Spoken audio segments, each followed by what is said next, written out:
How is the situation around here? You want to hear the situation is all right? It's fucking awful. We lack everything, and it's getting worse every day. So what do you do exactly in this hospital? Apart from smuggling guns, I mean. I've been an ambulance driver since... too long, I guess. I bring sick people here night and day. It's a dirty job, but I get it done. Most of the time.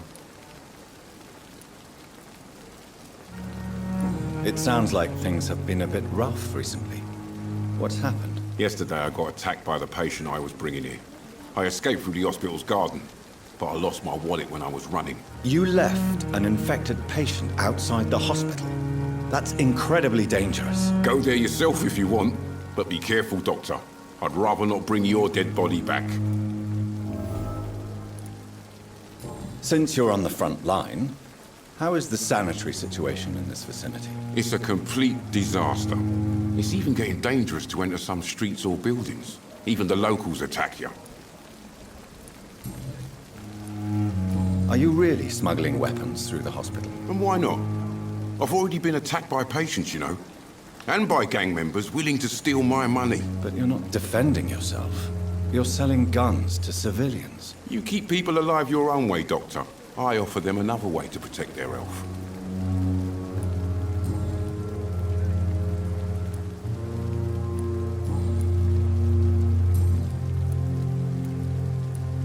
I'd like to see your goods. Wise choice, Dr. Reed. A reliable gun is what everybody needs these days.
Good evening, nurse. I'm Dr. Jonathan Reed, the new surgeon here at the Pembroke. Dr. Swansea has already told us about you, sir. I'm Nurse Gwyneth Brannigan. Welcome to the Pembroke Hospital. Did he really? It's a good thing I wasn't hoping to keep a low profile. All members of staff have already read about your new blood transfusion technique. Dr. Swansea made sure of that. I see. Well, I'm a little surprised, but I suppose I'll just have to deal with this unexpected notoriety. You must know, blood transfusions are Dr. Swansea's primary subject of research. He is convinced it is the future.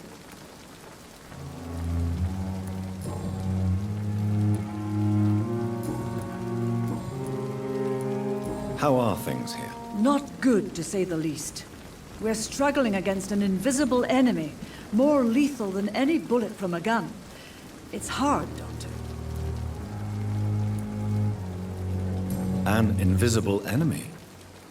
Quite a poetic term for a disease, especially from a nurse. Sorry, Doctor. These last few weeks have been exhausting. We could all do with a good night's sleep. Do you think this hospital can survive the epidemic? We are all volunteers here, and we're trying to hold fast, but how do we beat an invisible killer? Some nurses have already resigned. I'm not familiar with all the staff yet. Perhaps you could help me. Brilliant professionals, most of them. Dr. Swansea has a gift for recruiting talent. Most of them. Is there a problem I should know about, nurse? It would be inappropriate for me to speak ill of a colleague. Is there anyone that stands out? Well, I have never met someone as dedicated as Dr. Tippett. He should be a standard for us all here. If only he were younger. Why should his age be a problem? I guess it's fair to say he's always pushing himself to the limits. He just doesn't know when to stop and get some rest. Nurse Brannigan, if you do know something, please tell me. Anything you say will be held in confidence. No. I may disagree with some conduct, but in the end, everybody is doing their best.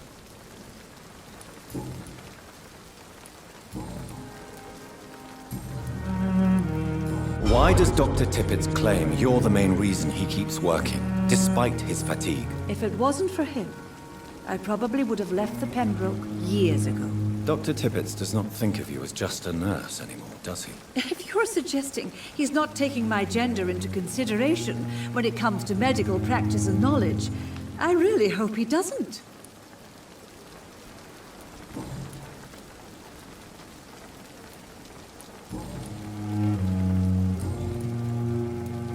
Goodbye, nurse. Call me if you need assistance.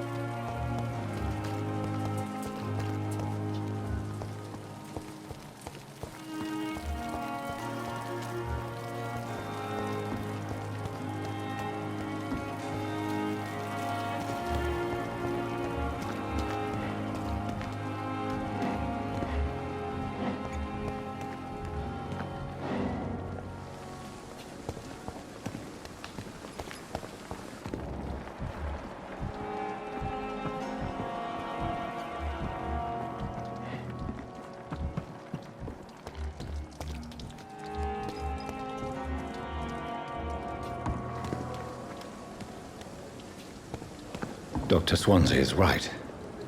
This place seems perfect to conduct my research. Good evening, Dr. Tippett. Dr. Reed, any good news to share?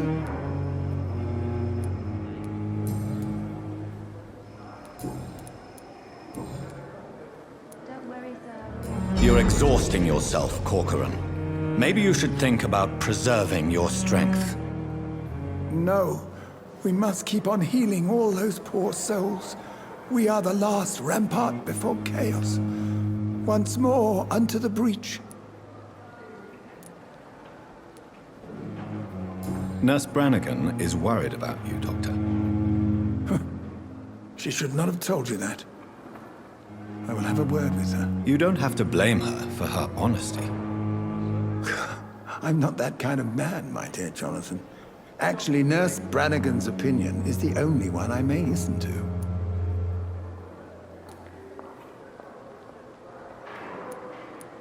You're exhausting yourself, Corcoran. Maybe you should think about preserving your strength. No. We must keep on healing all those poor souls. We are the last rampart before chaos. Once more unto the breach. Nurse Brannigan is worried about you, Doctor. You don't have to blame her for her... I'm not that kind of man.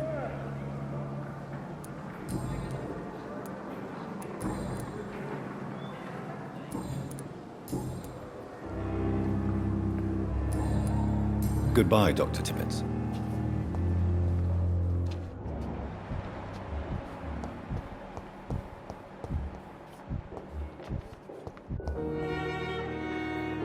Good evening, sir. Can I help you? Unless you're here to fix my face. No. I don't think you can help me. I'm Dr. Reed. I've recently taken the position of head surgeon here. War injuries, am I right? You guessed right, Doctor. German shell took my pretty little mug right off. But they still call me Thomas Elwood.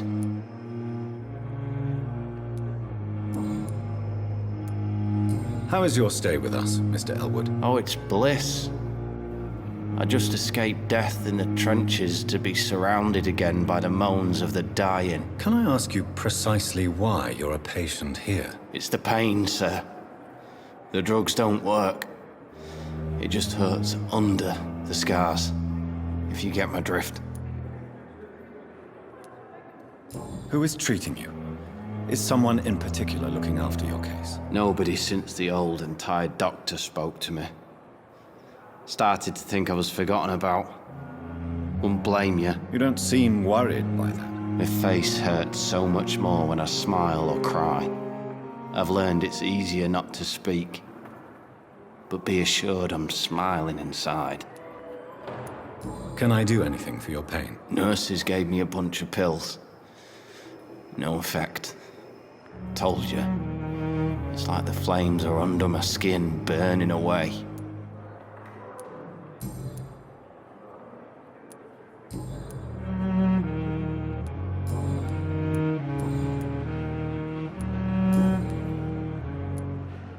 Where were you stationed, sir?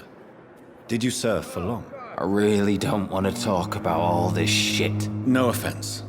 I was pushing too much. I served in France myself. I just wanted to know what happened to you. You were an officer, weren't you?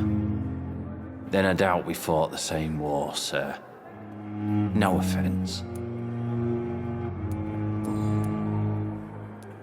Goodbye for now, Mr. Elwood. Damn. The pain.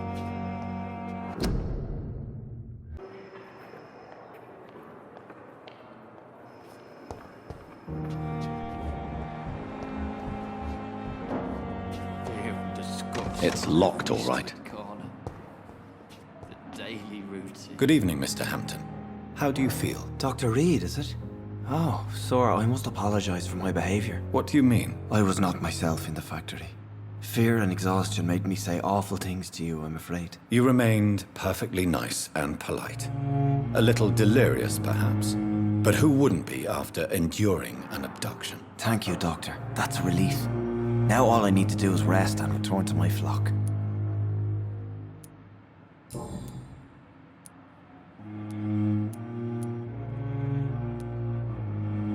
How did you end up in William Bishop's den? I had received alarming news about his recent behavior. I went to his place and he refused to let me go.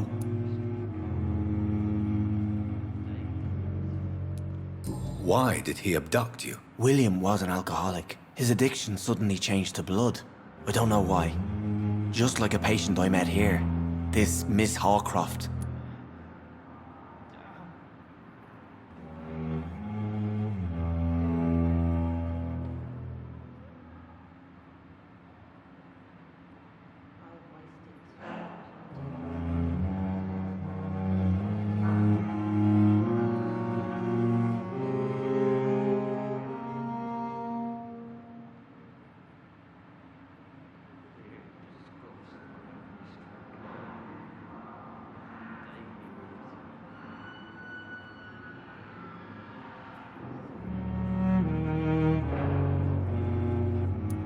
You dared to enter this awful place alone.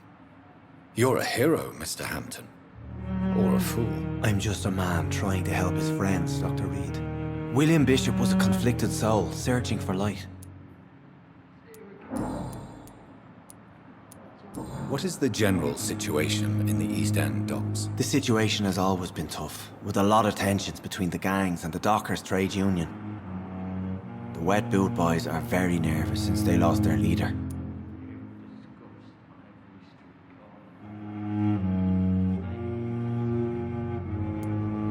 Who leads the gang now? Since Clay Cox went missing, it's his wife Edwina who runs the show, with the assistance of her minion, Booth Digby.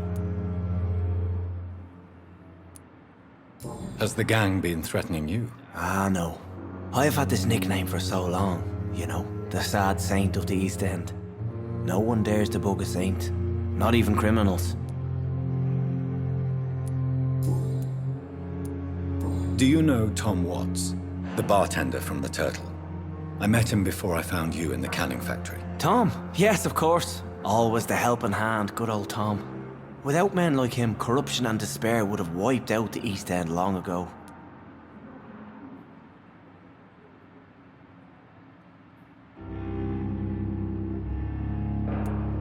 People are still in despair. How could it be otherwise? The authorities have left us all to rot in this contagious nightmare. No drugs, no advice, nothing. It's a damn shame. Who should I avoid in this part of town, then? Any particularly evil figures? Not really. Most men and women are just doing their best. And it's not my habit to speak ill of people I know, Doctor.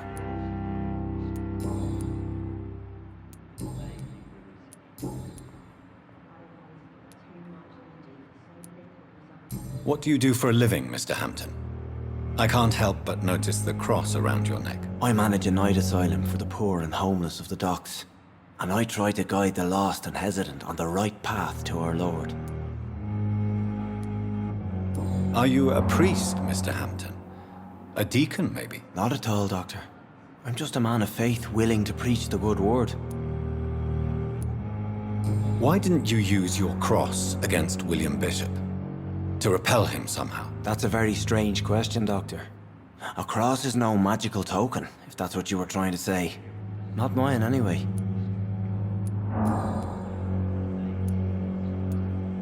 How do you feel, Mr. Hampton?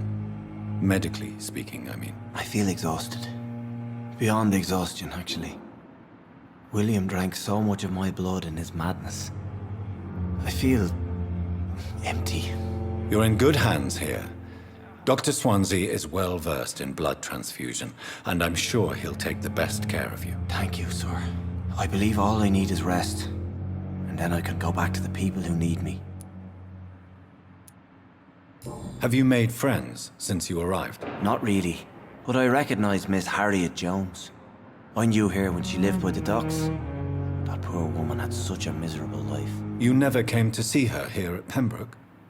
Receiving visits when sick can be an important part of the healing process, you know. We're not just bodies. You're preaching to the converted now, Doctor. To be truly honest, I thought she was dead. She left the docks many months ago. Goodbye, Mr. Hampton. We'll talk again later.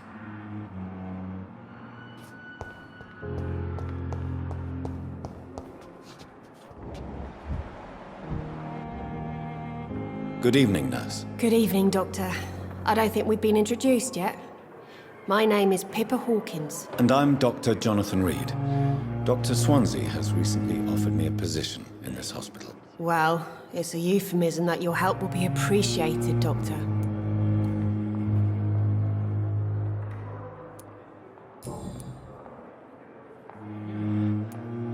How would you describe the situation at the Pembroke Hospital? It's serious.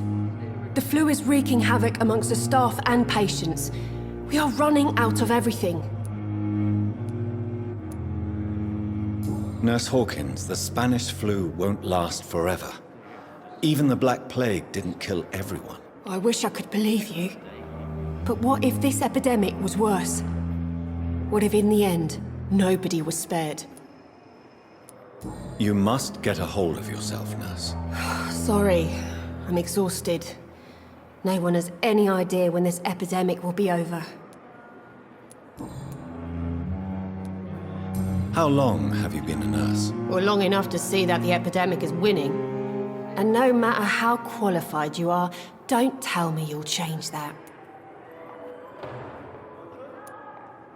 You'd be surprised what dedication can achieve, Nurse Hawkins. In medicine, sometimes we're just a test result away from a miracle. Sorry, Doctor. I don't want to sound bitter, but I'm just too tired to give a pep talk like Nurse Brannigan. How is the Pembroke staff coping with the epidemic? Well, not well. Milton, the ambulance driver, is even more grumpy than usual, especially concerning doctors. Why does Milton dislike doctors? I don't know. Just ask him. But be warned, Milton is not the chatty type. Why is Milton grumpy on a daily basis? Is it just an act? Milton's not the kind of man who's bothered about a bad reputation, whether he deserved it or not.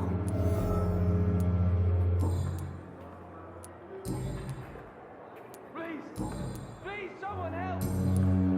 Goodbye, Nurse Hawkins.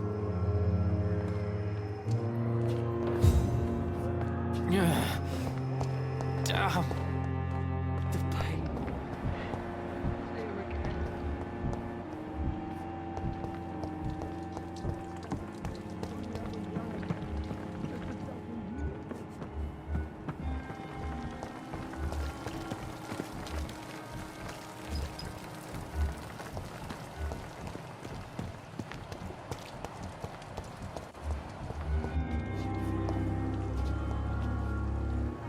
Good evening, miss.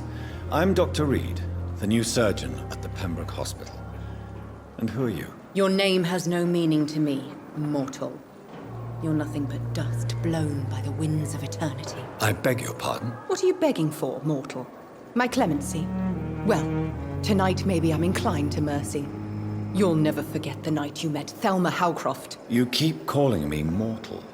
Why is that? And if I'm mortal, what are you? Well, Dr. Reed, if you must know, I'm a vampire.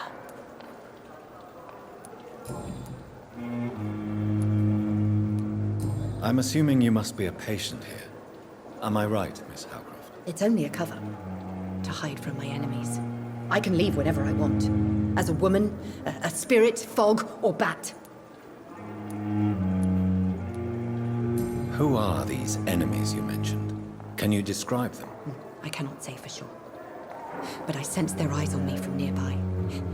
I feel them watching me every time I visit the garden near the morgue. The staff here are not your enemy.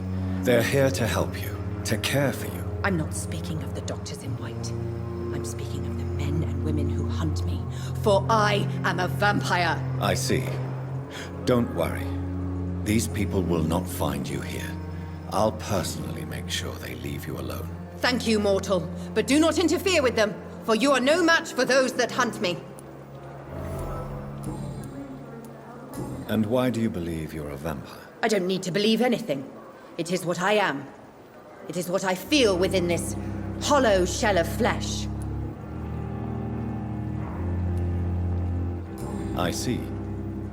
Have you ever heard of Cotard's syndrome, Miss Howcroft? Never. It's a mental illness discovered by a French neurologist named Jules Cotard. The affected patients are delusional.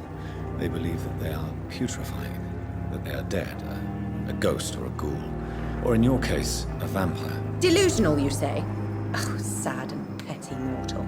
You can't even begin to understand the concept of immortality. And you think it is I who am delusional. Please, describe to me how you feel. What is it like to be a vampire? I can hear my body crumble from the inside as my flesh cracks and fades. I sense the last pulse of postulant blood within my drying veins. I need new blood.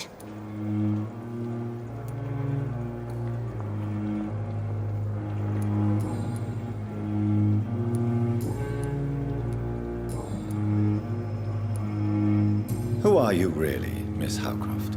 I mean, apart from being a vampire. Is that not enough for you, puny mortal? What do you require? Proof of my powers? I'm curious to know who you were before becoming a vampire. No, it was such a long time ago, I don't remember. Centuries of unholy life can have strange effects on one's minds, you see? I'll leave you, Mistress of the Dark, to your nocturnal activities.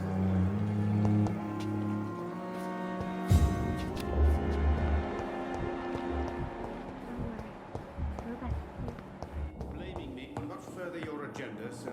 How long's it going to take to fix me properly? A month? A year? You have the right to disapprove of our methods. Good evening, sir. I'm Dr. Reed. I believe we're going to be colleagues. Reed? Yes, I've been informed about your arrival. I'm Waverly Ackroyd. Welcome aboard, I suppose. Does my arrival inconvenience you in some way, Dr. Ackroyd? Let us just say that I don't particularly share Dr. Swansea's enthusiasm for hiring you. What we need here are reliable professionals, not overrated dabblers.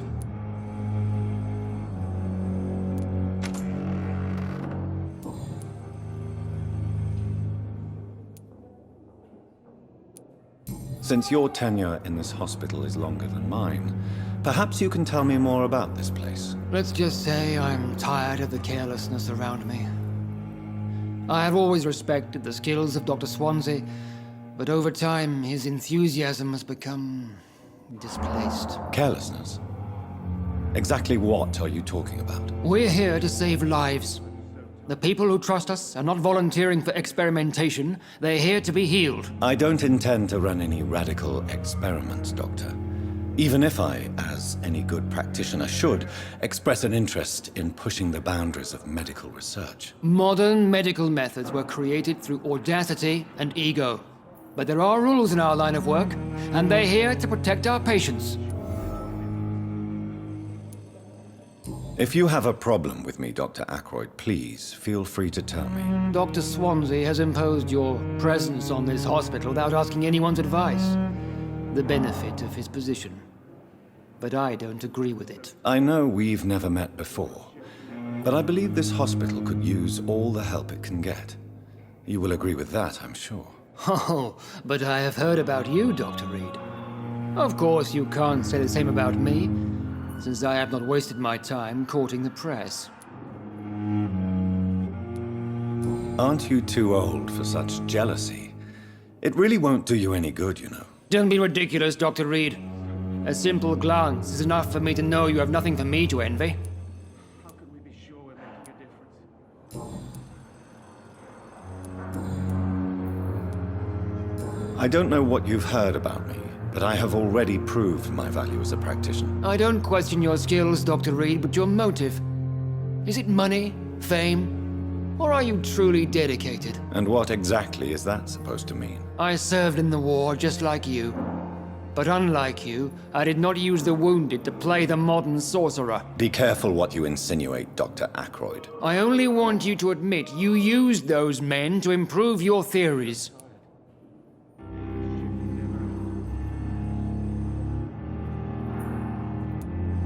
This is ridiculous. My blood transfusion technique saved many lives, and you know it. You see? That is exactly what I hate about people like you. You avoid this kind of accusation instead of facing reality.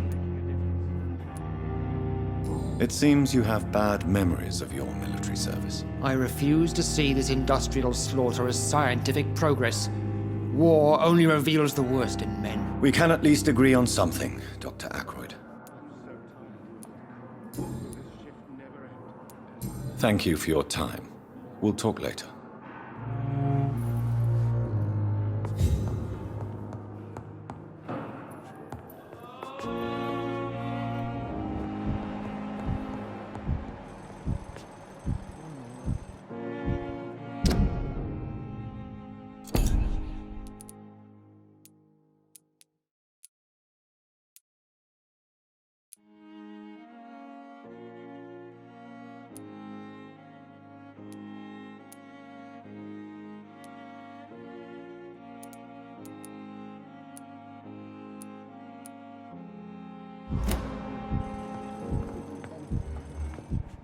I will not let you down, my boy. Good evening, Doctor. I believe we're going to be working together. Dr. Reed. Dr. Swansea informed us of your arrival, but I could not dare to believe we'd have such good fortune. Such an honor, sir. Thank you. And you are? I am Thoreau Strickland, Dr. Thoreau Strickland. I'm a great admirer of your work, Dr. Reed.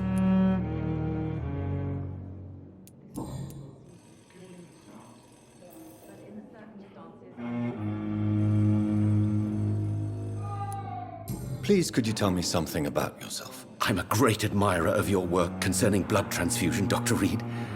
I run my own experiments. I'm convinced it's the future. What made you choose to be a doctor? I'm not ashamed to admit you and your work have inspired me. I am honored to have the opportunity to work by your side.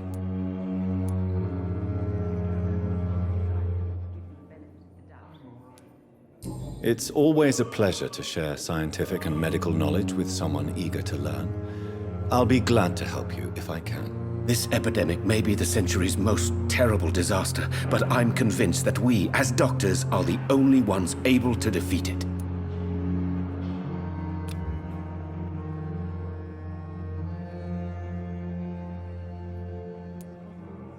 I based my technique on my mentor's research. He helped me perfect my method. What is yours? I'd rather not talk about it. For now, it's just theories and first approach. My process is purely experimental and unsuccessful. As long as you're cautious and methodical, you may remain empty-handed, but you won't fail. You're not the first one to warn me. but I am convinced knowledge is the main weapon against the ravages of this epidemic. What can you tell me about the Pembroke? Well, it has always been an honor to work with Dr. Swansea. But with your arrival, I can't think of a better opportunity to learn about blood transfusion. You seem quite optimistic. It's a rare and precious attitude in these difficult times. I'm convinced that this epidemic is a test of endurance and dedication for us men of science. Questions remain about our capacity to resolve the situation. True. Last summer, during the first wave of the epidemic, I used to joke with Milton about the extra work. We're not smiling now. Do you need help with anything in particular? Well, yes, maybe. I'm waiting for a batch of products I ordered for my personal research, yet my supplier seems to have vanished. Do you want me to play the errand boy for you? Oh no, Dr. Reed. But if you went personally to his shop, what with your reputation and all, he wouldn't dare to refuse the products I need. I see. Well, give me the address, for I may pass by if I have time.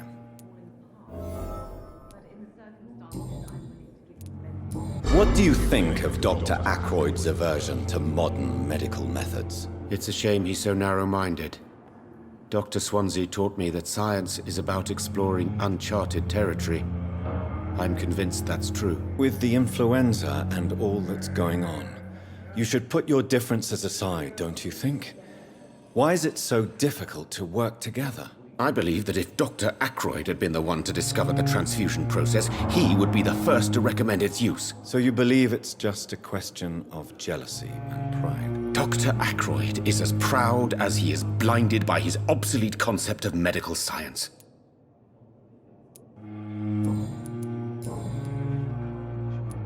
Tell me more about your willingness to experiment with new medical techniques. Harvey Fiddick is a patient suffering from a severe injury that could cripple him if not treated correctly. I'm convinced your blood transfusion technique could help him. What is it you really want? To save him, or to prove your point? Fair question. I want nothing but to save my patient, Dr. Reed. Especially since I know Mr. Fiddick's story. Tell me Mr. Fiddick's story. Our first diagnosis was compromised because Mr. Fiddick lied to us about the real origin of his injury. He first claimed it was an accident. But why would he hide such crucial information from us? Because he is a proud father, ashamed of putting his children at risk because of his own negligence. This personal involvement could also appear to be a lack of impartiality. You must know that a good surgeon must remain neutral. I agree. But that does not excuse Dr. Ackroyd's behavior, a man who did not even take time to converse with his patient. Do you think keeping his distance was a mistake? All I know is that I'm taking care of human beings with desires, hopes, and fears. Not some biological machine comprised of blood, bones, and flesh.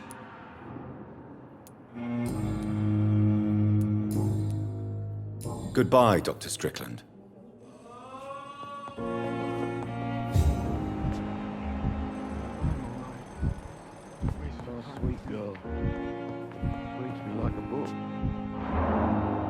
Good evening, sir. I'm Dr. Reed. May I help you? I don't know if a third opinion is needed. Your colleagues are already arguing about my condition. I see. Would you mind telling me more about your situation? I'm Harvey Fiddick. All I want is to get me bloody arm fixed properly. Tell me about yourself, Mr. Fiddick. I'm just a regular guy waiting to get his arm fixed, so I can return to work and to my family. I was more curious about what you were doing before being hospitalized. I'm a carpenter, and a good one too. But that means I need both arms to feed my family, Dr. Reed. Tell me about the doctors who are arguing about your case. Strickland and Ackroyd. They both want the best for me, but there's a lot of pride there. Doctors are no different from carpenters, it seems. What do you mean? I often had professional arguments with rivals on a building site. Difference is I disagreed about wooden nails, not flesh and bones. Are you satisfied with your treatment here? Well, it's clear that I've chosen a bad time to be injured. Forgive my bluntness, But you seem overwhelmed by cases of the flu. I won't lie to you about it. I'm afraid we are. Are you sure you don't want to operate yourself, Dr. Reed? I have the feeling you're very capable. And your colleagues seem to think so too. In other circumstances, you would be right. But for now, I don't think I can take on the responsibility. My apologies.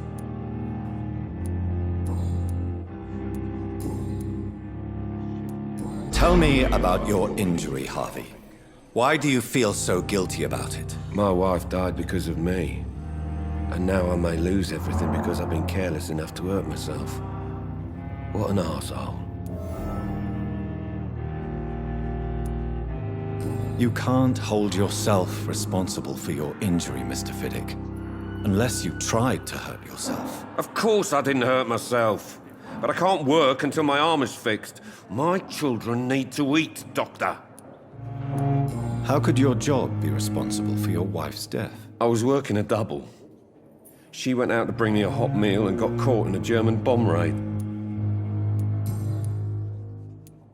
Tell me more about the death of your wife, Harvey. 1915. I was in the army, building workshops for the Royal Flying Corps. Helen was happy I wasn't sent to the front. What happened? The Germans sent Zeppelins to bomb the construction site, but they missed their target. My wife was bringing my dinner when the bombs fell. How are your children after losing their mother? They were smaller then. The only good thing about this is my Helen didn't bring them with her that night. I'm sorry for your loss. So many died during the bombings. I served in France and witnessed the carnage there. I would like to say that she didn't suffer. Truth is, I have no idea. I just know that I'm all that me kids have. Poor little bleeders.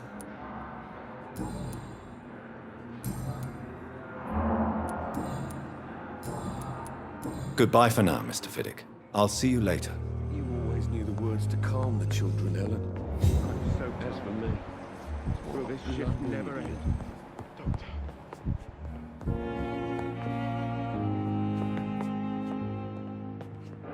Good evening, madam. Can I help you? It's my son who needs you, sir. I'm Dr. Jonathan Reed. How can I help your son? I'm Beatrice Goswick, mother of Mortimer Goswick. Could you check on him, please, Dr. Reed? I've heard much of your talents as a physician. What can you tell me about yourself, Mrs. Goswick? Not much to say. Just take care of my Mortimer and I'll cover all the expenses. That's all that matters. Are you really that rich? Most of the patients here are of a more humble origin, if I may say so. Yes, thanks to my husband. May he rest in peace. I can cover any needed medical expenses. May I ask if you have an occupation, Mrs. Goswick? I'm a teacher by profession. I teach young women who are more ambitious about their futures than their families. What do you think of your reception here? Any complaints? I have had the uttermost reservations about this hospital since we arrived. But we had no other choice, considering the state of emergency. Is there something in particular that's bothering you? Some of the staff were not especially welcoming. I suspect they're not accustomed to dealing with patients of such social standing. Tell me more about your arrival at the Pembroke Hospital. What gave you such a bad first impression? The ambulance driver was quite rude, for a start. And that nurse, Miss Hawkins, seems to have quite a dubious attitude. What do you mean? She managed to secure a bed for my son despite the epidemic. It was a relief, but it wasn't cheap.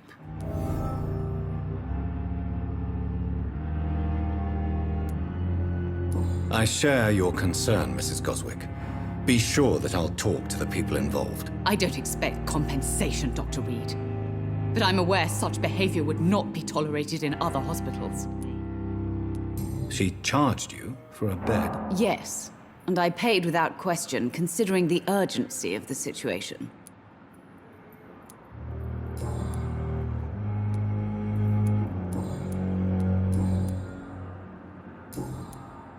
Goodbye, Mrs. Goswick.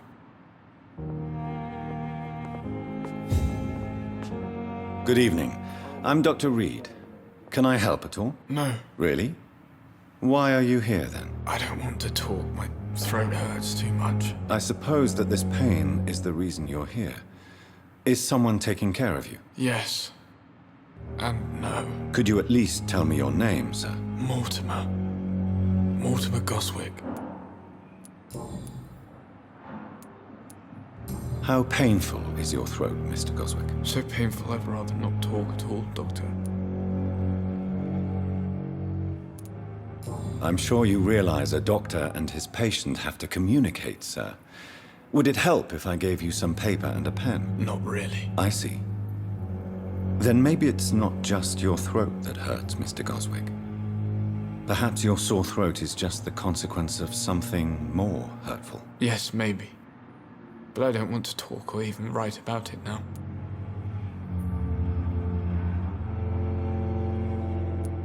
Why did your mother have you hospitalized here? She seems convinced this is a bad hospital. My mother just wants the best for me. She won't rest while I'm here. She'd go all the way to hell and back to help me. Is your mother bothering you? As your doctor, I can ask her to leave you alone if you would prefer. That's tempting, Doctor. But you have no idea what my mother is capable of. She would tie herself to my bed if you asked her to leave. Pembroke Hospital may look unorthodox, but rest assured you're in good hands here. It's not me you have to convince, Dr. Reed. It's my mother.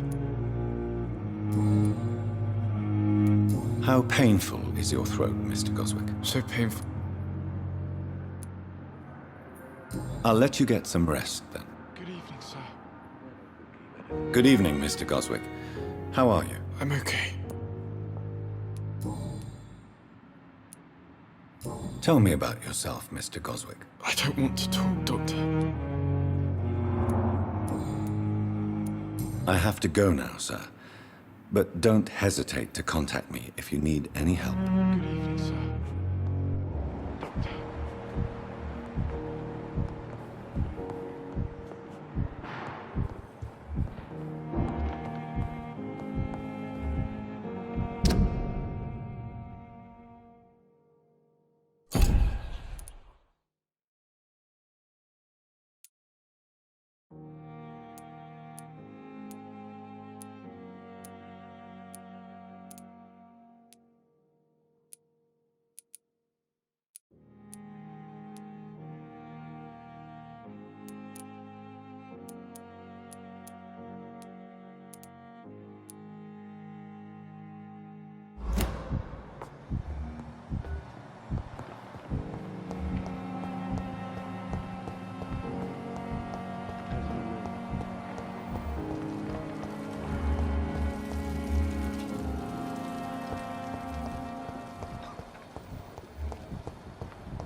Thelma Howcroft said she was being watched by vampire hunters.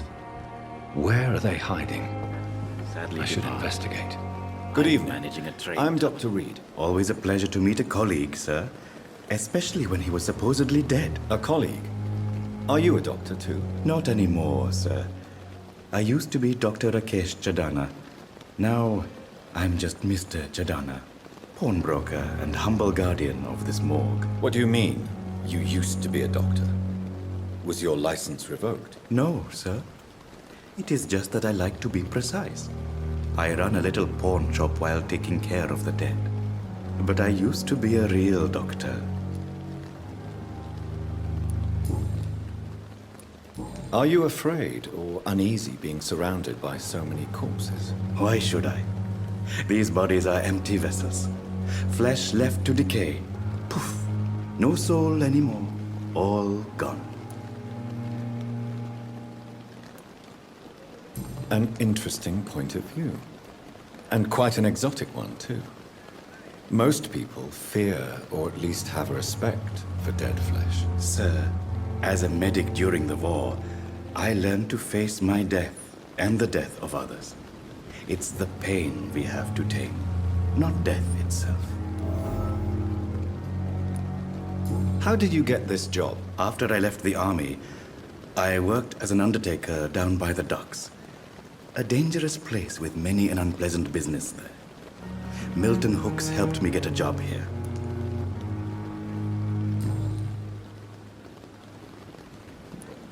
Have we met before? I don't think so, sir. Why? When we first talked, you said you were glad to meet me since I was reported dead. Funny story, sir. Your sister came here a few nights ago. You were missing, and she was looking for your body. She must be very relieved now. Do you work here alone? Yes, very easy work, sir. All I have to do is watch a few bodies. The situation was very different when the main morgue was still open. Why do you have to watch these bodies? Because these poor fellows have no names. We keep them in case someone comes looking for the missing. Sadly, very rarely happens. Why close the hospital's main morgue? It was for sanitary reasons after the beginning of the epidemic. Cadavers had to be moved to the nearest mass grave.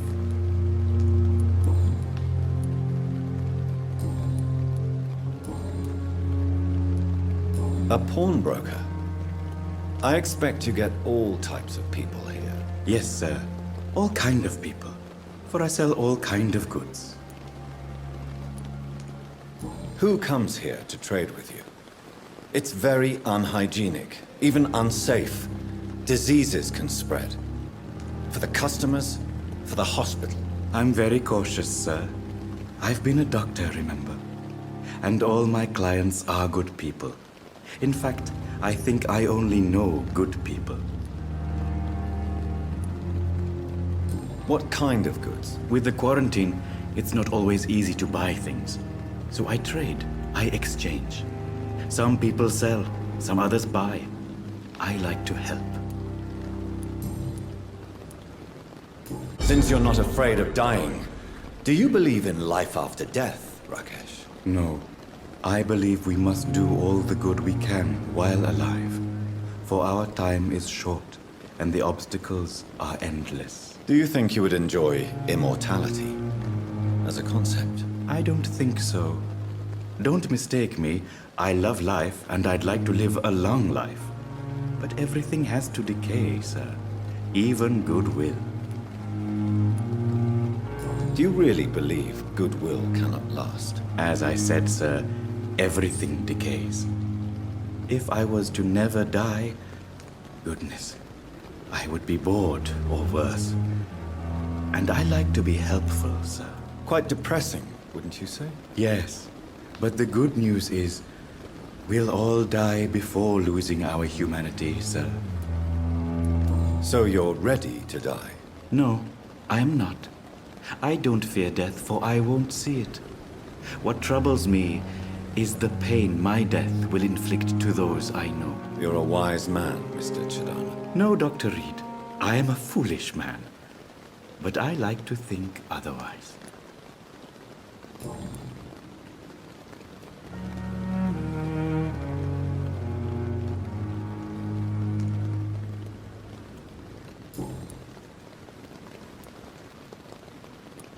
Please show me what you have to sell. Of course.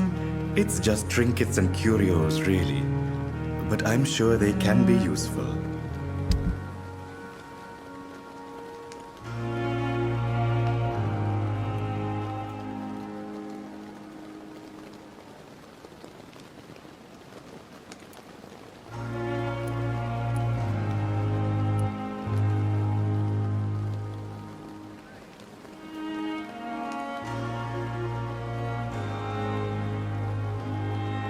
Never ceases to amaze me how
sir. How long's it going to take to fix me properly? A month? A year? You have the right to disapprove of our methods.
It's locked, all right.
Please come back later.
This must be the place.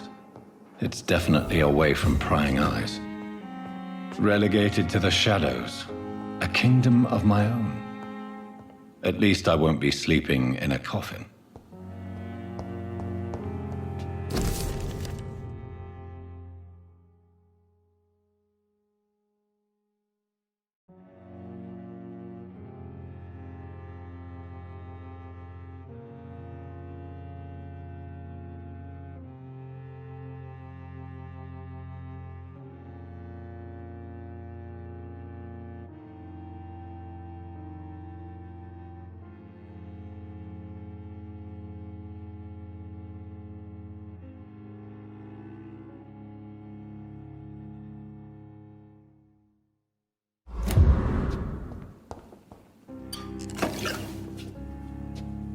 The flower's dying.